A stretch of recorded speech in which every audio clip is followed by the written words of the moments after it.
Hello, everybody.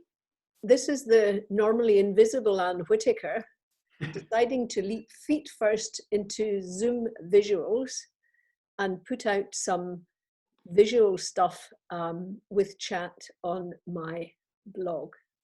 I'm really happy to have my friend Andrew Paine, who will say a little bit about himself. He has Sagittarius rising.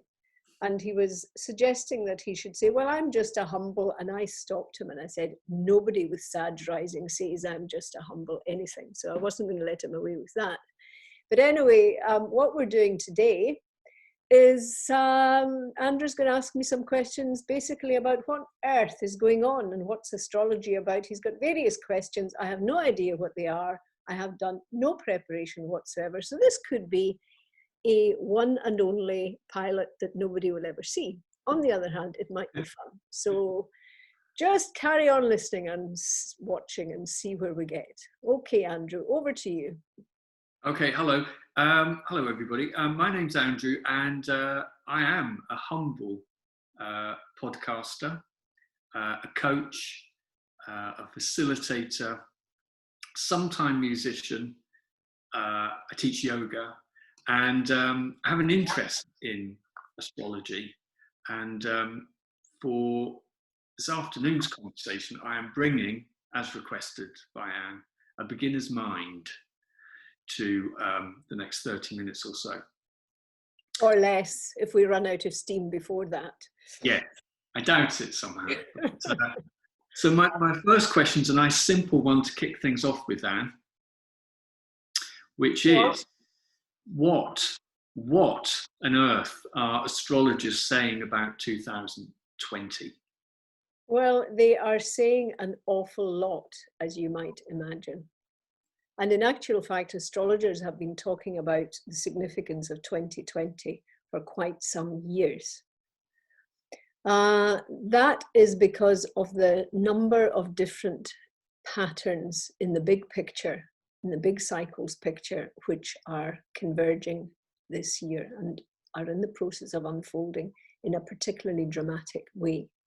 And also, one of the really big things that has galvanized everybody is in the astrological community who knows anything at all about big picture cycles, is that there's a very big picture cycle culminating and concluding and a new one opening out on, can you believe, the winter solstice of 2020. And on that very specific date, whoever chose that date, goodness only knows, but some intelligence greater than any of the rest of us can possibly imagine, perhaps, that is the combination of the planets Jupiter and Saturn at 0 degrees of Aquarius. And that concludes an era which began in 1802. Okay. I'll say a bit more about this in a minute, but anybody with any sort of historical timeline will understand that the date 1802 kind of conjures up the idea industrial revolution. Yeah. And the Industrial Revolution was just beginning to get into its stride at that time. So the combination of planets that we're talking about is the combination of Jupiter and Saturn. And here I am going to read to you the best definition of the combination of Jupiter and Saturn that I have ever come across. And it's by three experts in the field of cycles. It's a quote from Bagend, Campion, and Harvey in the book Mundane Astrology. Mm-hmm. And they describe this conjunction, which happens every 20 years, as the ground base of human development, which marks the interaction between the perception of ideas and potentialities, which is what Jupiter describes, and their manifestation in the concrete world, which is what Saturn describes. Now, these two meet every 20 years. And they are seen as regulating cycles in the unfolding pattern of human affairs. But they have a much bigger pattern as well, which is that they go through a particular element for around 200 years at a time. And they met for the first time in the earth element in 1802. So they have been going through every 20 years through the earth element, and on the 21st of December this year, 2020, they shift into the air element for approximately the next 200 years. So this is really a big deal. There are other cycles within that, but we'll maybe bear down on that a bit more as we go along. So I don't know if that is clear from the description that I've given you, is it? It is, because it leads to my second question, which was, is 2020 a new era? So based on what you've just said, you're suggesting that come winter solstice, we will definitely be moving into a new cycle. Yes. But it's worth saying here, before you say what you're going to say next, that big cycles come to a conclusion and then new cycles open out. And when it's as big as a 200 plus year cycle, the conclusion of the old cycle takes quite a while, and the opening out of the new cycle also takes quite a while. And if you think about the little template in the heavens of the sun and moon meeting every 29 days or so, you can see that, you know, you get to full moon 14 days through the cycle, and gradually the moon gets smaller and smaller and wanes and goes into darkness. And before it does that, you see the waning, beautiful sickle of the waning moon. And then about 2 or 3 days into the new monthly cycle, you see the beautiful waxing crescent. So you can apply that template to every single cycle, whether it's the huge 500-year cycle of Neptune and Pluto, or the tiny one I've just described. So bear in mind that a cycle, big cycle coming to an end, really takes quite a long time. So we've seen in the last 20 or 30 years various changes happening in the world, which are slowly creating the conditions for a new era to arise. Okay. That makes me think of a question I haven't got written down then, which is, are these things fated? Exhausted sigh. Pause. Well, when you produce the person who knows what the balance is between fate and free will, I will bow down in front of them for a very long time, because nobody as yet, throughout history, for all the cleverness that has been applied to this issue and all the erudition, has ever come up with an answer to that one. So it may feel like what we call fate. Do you know the origin of the word fate? Do you know what it means originally? It comes from the word fatum, but I can't remember exactly. It's the Latin version is fatum, which means it is written. It is written. So is this written? Well, I'm going to go off on a little divergence here and tell you that I'm just looking at my next column for the astrological journal here, which I just sent in and won't be appearing for a while. I'm just hoping I can find this. Yes. I've said in the column in a bracket, I'm finding it useful to regard the first 20-year Jupiter-Saturn cycle in air, that is from 2020 to 2040, as helpful in contemplating what the next period may bring. But you may be interested to know that that cycle starts on the 21st of December 2020. And do you know when it ends? Halloween 2040. Who chose those dates? We ask ourselves. So, you know, if you're an uber rationalist, then it's not fate, it's just the way the energy patterns of the universe unfold and can be mapped through the procedures of astronomy and physics and all the rest of it. But if you have more of a sense of the underlying hidden energies that shape the universe, then you might think, yeah, there's something behind all of this that's writing all of this. And you may have seen in that article that I sent you that I have a quote from Omar Khayyam at the beginning of it, which is the moving finger writes and having writ moves on. And the gist of it is you cannot change that, no matter how hard you try. Okay. So take your pick. I like to think of myself, despite operating as an astrologer within a world which is, to say the least, in the eyes of rational science, highly questionable. I like to think of myself as a rationalist. And so maybe it is fated. Maybe it's not. But I think if you've got a more romantic temperament with a capital R, you'd be more inclined to think that it was fate. Anyway, let me ask you, do you think it's fate? Well, we've had these kind of conversations before. I think that what's interesting is when I've spoken with you and we've used my birth chart as a kind of a map or a guide, it's been helpful in signposting, if you like, certain things that I can then go on and think about and consider, reflect on and notice and observe. Mm-hmm. And then I've got the free will to make a small step in that direction or this direction. So I think that there's possibly an interesting combination of those two things. Well, I think that's a very sensible, pragmatic position to take. It's the one that I've taken for a very long time. And even before I started practicing as an astrologer, that's what I thought. And I actually think that free will, the amount of free will that any of us has, resides in the level of awareness that we are able to develop in approaching the circumstances of our lives.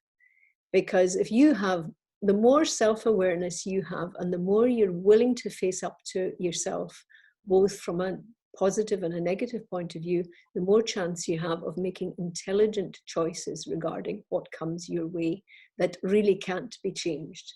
Because, you know, one of the things that astrology really shows you is that you can map astronomically where the planets are going to be, every single one of them, over a 70 or 80-year lifespan. Unquestionably, you can do that. And you can tell when particular patterns or transits are coming up. But what you cannot do is you can't predict exactly what the manifestations of those combinations are going to be. I don't care what anyone says. Astrologers' track record over history is pretty patchy on prediction. Sometimes they can hit the right branch and other times they just don't.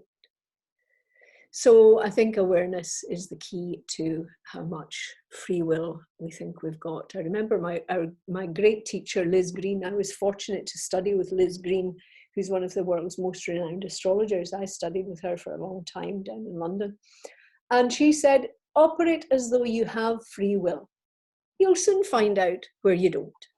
And I really rather like that. That's a classic sort of pithy Liz Green comment on things. Okay, right, thank you. I've got something here. When I was thinking about these questions, I came across a little bit of information about the old order collapsing and decaying, leaving turmoil and disarray as we approach this winter solstice, this new era. I just wondered if you could sort of talk me through that. What it actually said was that Pisces, the old order, Pisces was collapsing and decaying, leaving turmoil and disarray. And I can't remember where we were heading, possibly Capricorn, not sure. Can I stop you there? Yes. I have forgotten to press the record button. No, you haven't, because it says it's recording. Oh, I thought I'd forgotten. No. Thank you. Well, audience, that was a small technical hitch, but these things show that we are human and fallible, and as Andrew would put it, humble. It's all improv. I've been freaking out so much about thinking I hadn't switched on that I haven't paid due attention to your question. So would you be kind enough to repeat it? Thank you. Yeah, it wasn't particularly clear anyway. Maybe okay. I'll see if I can shorten it a little bit. Okay. My next question leads to the suggestion that perhaps we are either in or we're entering the age of Aquarius. And when I found that question, there was some information about the old order collapsing and decaying. And I just wondered if you could perhaps just talk me through that. Are we in the age of Aquarius, for example? Well, there's a huge amount to be said about this, but perhaps the first thing to say is that my colleague, Dr. Nick Campion, who is a historian as well as an astrologer, and who has written a very, very wonderful book, which I'm going to go and grab here. There you are, folks. Nicholas Campion has written this book called Astrology, History and Apocalypse. Of course, it's showing back to front, but it's a wonderful book. And if you want to know anything about the age of Aquarius and the unfolding patterns of the historical cycles, this is the book you want to get. It's very accessible and readable. Nick Campion has collected, I can't remember the exact detail, but Nick Campion has collected over, I think, around 1,000 different dates. It may be less than 1,000, it may be several hundred, but let's put it at, he has collected several hundred different possible dates from around the 16th century to the 21st or 22nd century regarding the beginning of the age of Aquarius. So I think that that tells you that the age of Aquarius is a metaphor rather than an actual reality. And so I think the best way to think about that is in those terms. And there's also, Nick Campion talks a lot about this in his book. There's also, have you come across the term millenarianism? Yes. Okay. Not sure what it means. What's your understanding of it? I'm not sure I know, to be honest. I'm not even going to make a beginner's guess. Okay. Well, millenarianism is really, how can I put this? It's a kind of mindset. It's a metaphorical way of looking at life. It's an archetypal way of looking at life, which suggests that the old order is going to come to an end. It's going to come to a sticky end, basically, and the new world is coming. And the new golden age is going to be wonderful, and all the ills of humanity are going to have been sorted, and we're all going to treat each other much better than we ever did before, and we're going to live happily ever after. That's a very gross generalization. Yeah. But we have been going through these millenarian cycles really since the beginning of culture and the beginning of history. So he very much places the idea of the age of Aquarius within that context. And, we've seen all kinds of stuff, maybe not so much in recent years because of the hard, difficult, violent circumstances we've seen arise in the world. But we've seen, for example, that musical Hair talked about the dawning of the age of Aquarius when peace and love would reign. Now, really, I like to go on evidence rather than wishful thinking. And the evidence as we are approaching Jupiter conjunct Saturn at 0 degrees of Aquarius, that we're entering a wonderful golden age for humanity, is pretty thin on the ground, don't you think? So the answer to that question is that there's definitely a big shift into a different element, and therefore a different era, and therefore a different way of organizing human activity upon the face of the planet, because Jupiter and Saturn are moving into air. And then Pluto, the great purging planet of death and rebirth, which has been purging its way through the sign of Capricorn since 2008. Does that date, the almost collapse of the world's financial systems, ring a bell? Well, yes. It's been purging its way ruthlessly through every kind of institutional structure on the face of the earth. And Pluto has been going through Capricorn doing this, and will emerge into Aquarius in 2024. So that means that there'll be a bunch of really significant planets in the sign of Aquarius. And as an interesting aside to this, America, which you may have noticed is in just a little bit of turmoil at the moment. I mean, it's just dreadful really what's happening there. Yeah. America has its Pluto return in a couple of years' time. And Pluto, the planet of Pluto was the lord of the underworld in mythology. And when the Lord of the Underworld comes up, he dredges up all the crap and all the muck that we haven't faced and confronts us with it. So the cycle is 248 years. So Pluto, in the heavens up there, is coming back exactly to where Pluto was in the horoscope of America when it was founded. So that may give you some insight into why, symbolically, why America is in such a turmoil, because all kinds of crap that's been bubbling away within their culture is coming to the surface. And we can only hope that there's going to be a clearing and a cleansing. I mean, the current amazing Black Lives Matter movement that's taken off recently is perhaps a hopeful example that something will eventually arise from that turmoil, which will be more constructive than what there was before. So, does that answer your question adequately, do you think? Yeah, I mean, you could probably spend another 2 hours talking absolutely, about. Absolutely. I mean, it's a real challenge for me, you know, to be asked. I mean, I really like taking on a challenge, and I think that anyone who calls themselves reasonably erudite within their subject should be willing to take on this kind of challenge and give reasonable account in a reasonably clear way of what it is we're working from. So, yeah. so I hope I've produced some clarity for you.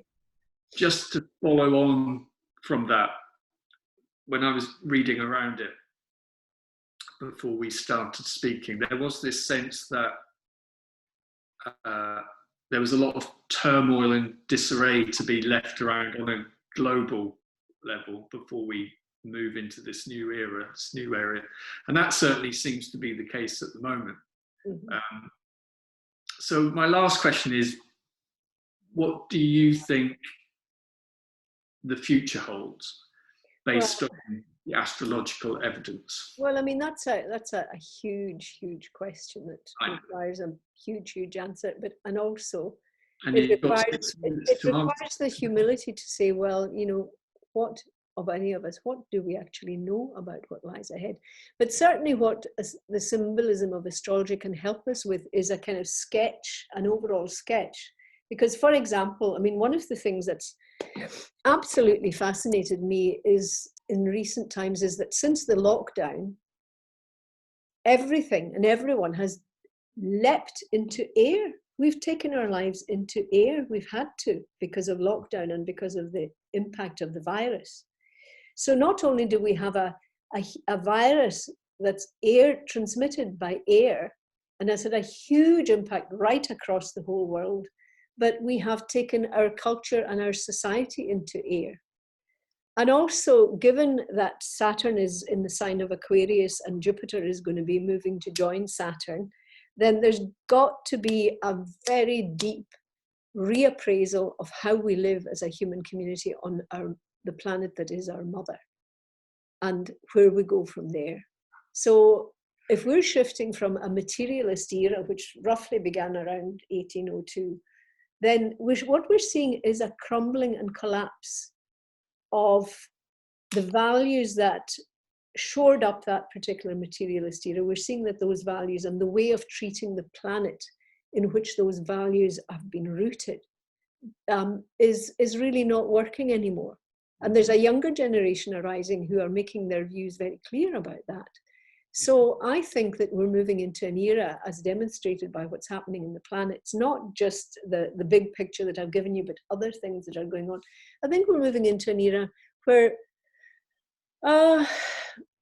we're just having to move away from materialist procedures. We're going to have to move away from big oil. We're going to have to move away from ways of living, which are sawing off the branch on which we're living, basically. And the fact that we're moving into air suggests that, I mean, we've seen a huge rise in the influence of the internet over the last 20 years. The last 20 years of the old cycle of Jupiter, Saturn going through Earth have seen a massive set of clues regarding what the next era is going to be about. And fundamentally, we're going to be conducting our lives a lot through air. And with all the implications and inferences of that. But I think we're really, with Saturn in Aquarius over the next period of time, then we are going to have to mend our ways, basically. So I feel, although it's difficult and it looks hard, and we're all scared to a degree, and we're all limited, and we're all being forced into restriction, it's released an enormous amount of public good.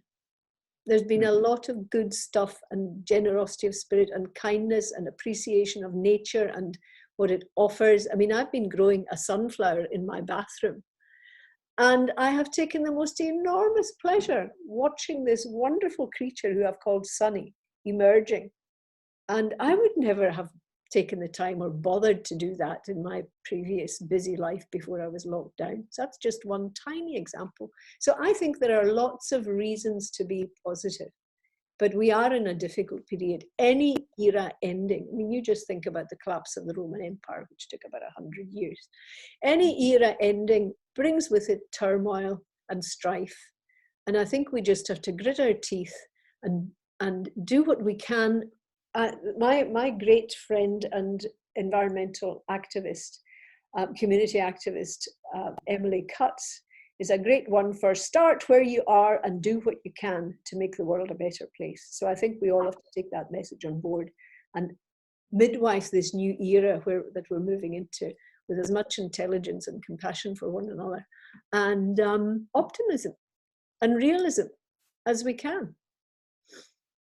I think start where you are and do what you can is a good place to end. There's a good thought to end this interview on, I think. Okay, well, I hope that I've really enjoyed your questions, Andrew. They've been quite challenging, and I really hope that you have got more or less what you wanted from asking me these questions. I have, and I look forward to talking to you again. Okay, we'll carry on with this perhaps. Yeah.